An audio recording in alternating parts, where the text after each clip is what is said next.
ماں نے انگلیوں پر حساب لگایا اور پھر جو دن تاریخ اس نے بتائی یہ وہی تھی جو میرے دل پر نقش تھی، کیونکہ اس روز میں موت کے منہ سے بال بال بچا تھا۔ اب میری سمجھ میں آیا کہ دور دجلہ کے ساحل پر مجھے جو چراغ نظر آئے تھے ان کی اصلیت کیا تھی۔ یہ واقعہ سنا کر میرے نانا جان خاموش ہو گئے۔ میں نے سوال کیا، نانا جان پھر آپ نے یہ بات اپنے گھر والوں کو بھی سنائی؟ ہاں سنائی، اور سبھی سن کر بے حد حیران ہوئے۔ خاص طور سے ماں تو بہت ہی حیران تھی، اس کا خواب اس قدر سچا تھا، اسے یقین ہی نہ آیا۔ مگر میری آنکھوں میں آج تک وہ منظر سمایا ہوا ہے، گھپ اندھیرے میں جھلملاتے وہ چراغ آج تک میری آنکھوں میں فروزاں ہیں۔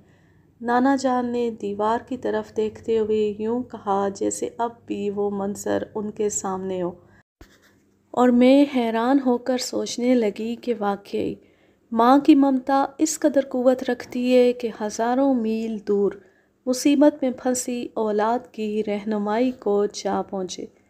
اس کہانی کا ماخذ ہے اردو ڈائجسٹ، جولائی سن 1979۔ اب میں لیتی ہوں آپ سے اجازت، جہاں رہیں خوش رہیں، شاد و آباد رہیں، ہنستے مسکراتے رہیں۔ اللہ حافظ، اللہ نگہبان۔